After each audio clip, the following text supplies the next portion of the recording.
warahmatullahi wabarakatuh. Halo Sobat Febi, jumpa lagi di Sajadah, Sajian Ramadan Penuh Berkah, season ketiga. Oke, perkenalkan, nama saya Aska Nurdiana. Kita kembali lagi di Febi Nebeng ya. Kemudian ini sudah lagi hujan, menunggu waktu buka puasa dengan ditemani hujan rintik-rintik gitu ya.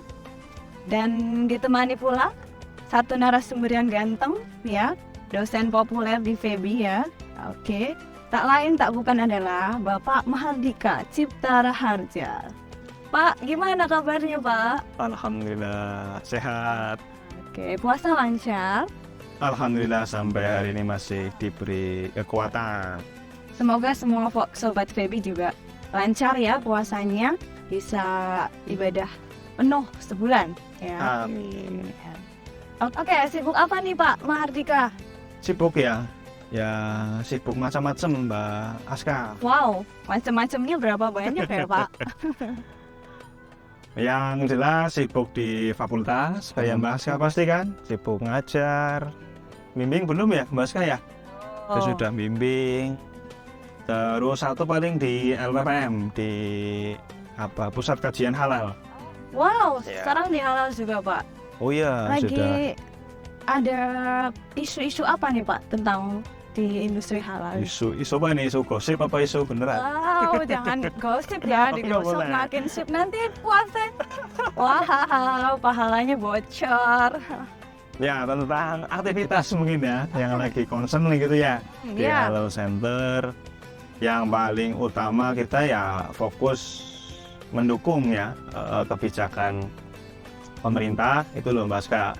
Target 10 juta sertifikat halal di tahun 2024. Banyak. Jadi kampus kita ini ya mencoba ya berkontribusi untuk mensukseskan ke arah sana Oke. gitu. Mungkin bisa jadi topik nih Pak pembicaraan kita sore hari ini. Ngobrolin halal ya, Tentang halal gimana Pak? biar segera bisa dihalalin ya. Wah, apa ini yang dihalalin?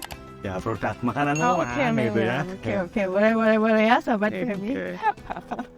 Oke, apa nih Pak yang menarik di tentang halal? Ya Mbak Aska, mungkin kita bahas tentang industri halal. Jadi kalau tadi ya tentang produk halal, sertifikat halal gitu ya, itu kan lagi kita coba gemborkan sebagai pendukung gitu ya untuk mensukseskan kebijakan pemerintah di tahun 2024 gitu ya. Tapi yang justru menarik untuk dibahas itu sebenarnya industri halal, Oh. Mbak Aska. Apa sih sebenarnya Pak industri halal tuh? Oke, industri halal ya, jadi ada sedikit perbedaan pemikiran nantinya gitu ya. Kalau tadi pertama kita sertifikat halal itu konteksnya di level produk. Nah ini yang justru menarik menurut saya gitu ya, di kajian halal teman-teman Halal Center itu malah industri halalnya. Kenapa? Karena kita berada dari industri gitu ya. Industri itu kan bisa dalam dua konteks ya Mbak Aska ya. Pertama, konteks industri itu berarti proses pengolahan Ya. dari bahan baku, proses, kemudian menjadi barang jadi, Sampai output. sampai output input ke output Oke. gitu ya. Atau bicaranya dari hulu ke hilir juga bisa gitu ya. Nah konteks kedua juga, industri itu juga dalam konteks gabungan ya, makro. Tidak bicara hanya satu entitas pelaku usaha atau satu entitas bisnis saja. Gabungan Gabungan keseluruhan. ya, gabungan dari beberapa perusahaan ya, masuk dalam satu kelompok, kita katakan industri, termasuk berkembang juga istilah industri halal. Ya, industri halal di sini berarti ya tadi, kalau bicara konteks yang pertama berarti industri halal itu yang namanya halal terkait antara hulu sampai hilir, ya, raw material sampai produk akhir gitu ya. Di konteks kedua berarti industri halal juga bicara masalah pelaku usaha yang sudah aware dan terkait satu sama lain untuk mendukung halalisasi gitu ya. Gitu kurang lebih kita Jadi nggak bicara. hanya produknya aja ya. Tidak hanya produk saja, betul Oke. Mbak Aska. Terus bedanya apa dengan industri non halal Pak? Ya, itu yang selanjutnya mungkin penting juga diceritakan nih ya pada Sobat Febi gitu ya. Ketika bicara industri halal nanti, ya secara tegas bisa membedakan dengan industri yang non halal.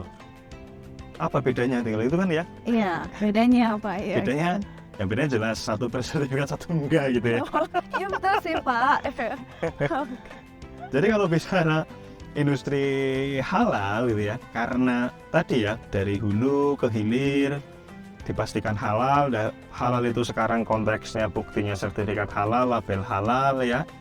Kemudian kedua, ketika industri halal juga menyatukan beberapa pelaku usaha yang aware, kemudian mereka komitmen untuk menjamin produknya halal menjadi satu kesatuan, satu rangkaian, satu komunitas, atau apalah bahasanya komunal gitu ya. Sehingga ketika itu terjadi, maka dengan tegas ya bisa membedakan otomatis satunya non halal. Tidak ada jaminan antara hulu sampai hilir itu terjamin kehalalannya. Berbeda dengan yang industri halal kan? Iya, dari awal sampai akhirnya harus halal ya. Bisa terjamin, bisa dipastikan keterjaminannya kehalalan dari hulu ke hilir. Oke. Gitu. Berarti nggak cukup di produknya aja ya Pak? Maksudnya halal itu Ya. nggak cukup di produknya aja. Kita kan taunya makanan-makanan udah label halal. Oh iya. Gitu ya. Jadi artinya ini ya, tadi ketika Kenapa harus di industri halalnya ya? Jadi kenapa nggak berhenti di sertifikat saja concernnya gitu ya? Kan ujungnya sertifikat gitu ya. Iya betul. Kenapa harus repot-repot ke bahas industri gitu ya? Oke, jadi memang dengan melihat ya pentingnya pengembangan industri halal ini, memang kita coba maknai dari yang kita alami selama ini loh Mbak Aska, terkait aktivitas kita di Halal Center itu. Ya sebenarnya dari kegiatan kami melakukan sertifikasi ya, pendampingan ke pelaku usaha, itu bertemu beberapa kendala sehingga kita menganggap begitu ya, kita menginisiasi bahwa penting loh ini loh kita concern di industri halal, tidak hanya berhenti di produk halal gitu. Ya. Tinggal kenapa gitu ya. Jadi karena ini Mbak Aska, kenapa kok kita melihat bahwa pengembangan ya halal ini lebih baik sekalian dikembangkan pada industri halal, tidak berhenti di produk halal, karena tadi ketika kita aktivitas pendampingan ke pelaku usaha ya, khususnya nih di pemerintahan untuk tadi saya sampaikan untuk ngejar 10 juta ya sertifikat halal di tahun 2024, gratis ini Mbak Aska. Oh gratis ya Pak? Iya betul, ada. Dari awal sampai akhir gratis? Untuk proses pengajuan sertifikat halal ada program gratis dari pemerintah untuk pelaku usaha tertentu, terutama yang mikro ya, terutama untuk yang mikro. Nah, kita dampingi di situ, ternyata dalam praktek yang meskipun gratis kita terkendala. Kenapa tuh Pak? Kendalanya apa? Terkendala pada terutama ya bahan-bahan yang terjamin kehalalannya. Jadi kan UMKM itu biasanya kan ambil bahan kan nggak dari produksinya sendiri tuh. Oke, ya. Dari tempat lain, belanja di pasar mungkin ya, di minimarket gitu ya. Dibuat sendiri gitu ya. Dibuat sendiri gitu ya. Dan ketika itu terjadi, ternyata problem yang coba kami tangkap gitu ya, bahwa aspek halal untuk di tingkat hulu itu penting. Seperti kasus ini, ada pelaku usaha nih, UMKM, produknya sih roti gitu ya. Roti itu secara konsep bisa mekanisme yang gratis tadi. Cuma ketika rotinya itu isinya roti daging. Oke. Ya ada dagingnya sedikit. Dagingnya jelas dari mana nih ya? Nah ya? itu. Ketika kita coba telusuri, kalau ada aspek daging itu ternyata secara aturan, daging itu harus bersumber dari rumah potong atau RPH atau RPU itu ya, rumah potong unggas, rumah potong hewan yang sudah bersertifikat halal. Nah, dalam prakteknya di tempat kita di Kabupaten Banyumas sangat terbatas. Gitu. Rumah potong yang sudah bersertifikat. Sertifikat halal. Akhirnya ya seharusnya mereka bisa gratis ya, pengusaha roti tadi, karena hanya daging yang secuil itu tidak bisa dipastikan ketelusuran halalnya, tidak bisa dibuktikan dengan sertifikat halal, terhambat ya. jadi terhambat. Makanya kita berpikir bahwa tidak cukup nih kita berhenti di produk halal saja untuk program sertifikasi, perlu mendorong juga di sisi hulu ataupun hilir. Itu kurang lebih bahas kenapa demikian. Menarik sekali ya Sobat Feby. Kita berarti memang harus jeli, cermat ya untuk produk-produk halal ya. Dari awal sampai akhirnya tuh benar-benar halal atau enggak. Ya, makanya penting nih industri halal gini ya sekarang ya Pak. Betul sekali. Yang mau bersertifikat halal nih, usaha-usaha mikro, mungkin teman-teman Feby, sobat-sobat Feby punya usaha, harus nih pakai bersertifikat halal ya. Oh, sekarang wajib ya, mumpung ada Gratis teman-teman. fasilitas gratis. Iya, betul. Sebelum nanti 2024 loh Mbak Skal. Kalau sudah 2024 bayar Pak? Tidak hanya bayar, ketika ada laporan dari masyarakat ada produk yang beredar belum bersertifikat, bisa lapor polisi. Oh, gitu. Dan pelaku usaha itu sudah kena undang-undang. Ini Sudah wajib ya, kudu ya. wajib. Karena hal ini kita udah nggak bicara sebatas syariat agama gitu. Sekarang sudah sebagai bentuk pelaksanaan aturan pemerintah, sudah ada undang-undangnya. Gitu Mas Kak. Oke. Menarik nih. Kemudian apa kaitannya Pak? Kan ada kebijakan pemerintah tentang kawasan industri halal nih Pak. Kaitannya apa nih Pak? Apakah berkaitan dengan industri halal sendiri? Oh ya, jadi menarik ya ini ya. Jadi tahu juga ini Mas tentang kawasan industri ya. Tahu sedikit lah Pak. Sedikit ya. Nggak sebanyak Bapak. Oke. Ya itu sobat, ada kaitan penting itu ya, bahwa di pengembangan industri halal ini juga penting mengkaitkan dengan kawasan industri halal yang juga menjadi saya kira penting jadi concernnya pemerintah. Jadi memang selama ini kan kalau kita bicara kawasan industri kan concern untuk investasi gitu ya. Di situ ngumpul banyak industri-industri yang umumnya ya biasanya manufaktur gitu ya. Nah ketika ada konsep industri halal, saya kira ini bisa menjadi inovasi tersendiri bagi pemerintah, khususnya di daerah ya. Banyak juga mungkin di Kabupaten Banyumas nih lagi gencar-gencarnya saya kira juga membangun kawasan industri. Coba bisa dikonsepkan pengembangan kawasan industrinya ya ke halal ini. Jadi ibaratnya itu kalau mau menarik minat investor investasi di sebuah wilayah, penawaran tentang kawasan industri halal itu saya kira menjadi distingsi ya, menjadi daya tarik tersendiri bagi investor yang memang ya respon masyarakat saya kira ke depan yang lebih sadar tentang halal itu karena lebih terjamin kan.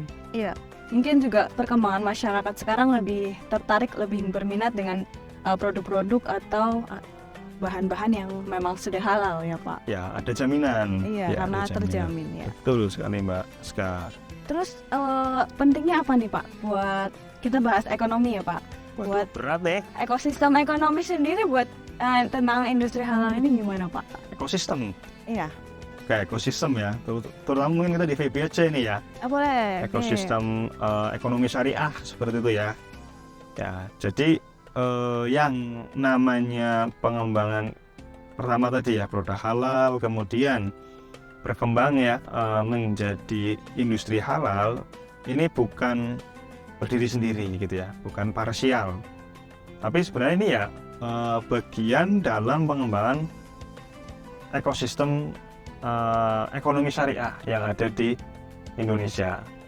Kalau dulu zaman kapan itu kita awal-awal berdiri perbankan syariah itu masih kuliah ya, apa masih SMA? Iya Pak. Kuliah ya. Masih SMA ya, SD ya. Mudah-mudahan sudah saya. Atau jangan baru lahir ya? Baru lahir Saya ya. baru 17 loh Pak. 17 plus ya. Jadi kalau kita bicara ekonomi syariah, memang awal dulu kita mengamati gitu ya, concern pemerintah kan didorong di lembaga keuangan ya.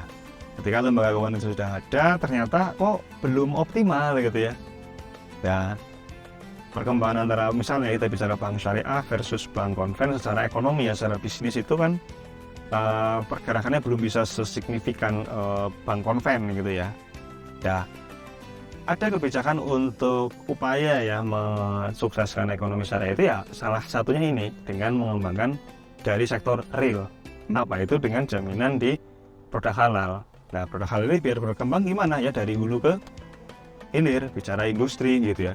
Nah, ketika secara sektor real sudah bergerak gitu ya, ada supply, ada demand ya, masyarakat sadar makanan halal dengan sertifikat halal, produsen menyediakan, kan ekonomi berjalan. Nah, itu bagian yang menurut saya penting untuk mendorong ekonomi syariah lain, termasuk tadi adanya lembaga keuangan syariah semakin berkembang gitu ya. Atau mungkin turunan-turunan dari itu, kayak misal apa sih kalau makanan misal terkait dengan wisata mungkin ya, Sekarang banyak wisata halal. Ya, wisata halal atau sudah mulai bergeser. Kalau halal itu dikiranya terlalu apa ya? Syariat mungkin gitu ya.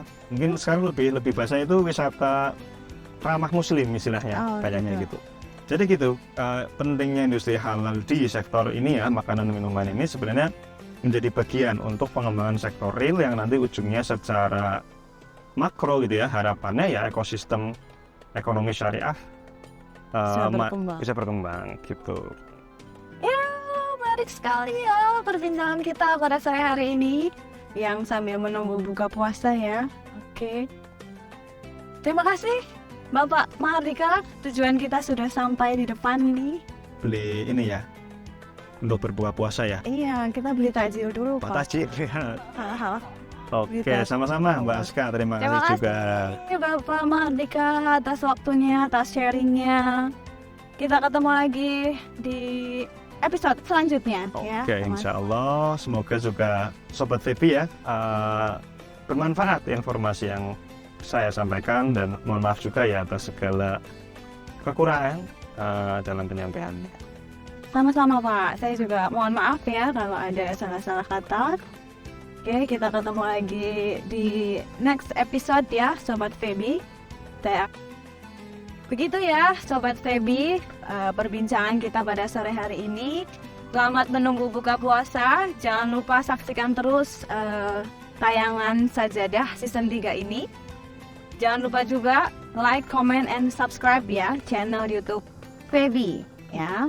Oke, sampai jumpa di lain kesempatan. Wassalamualaikum warahmatullahi wabarakatuh. Waalaikumsalam warahmatullahi wabarakatuh.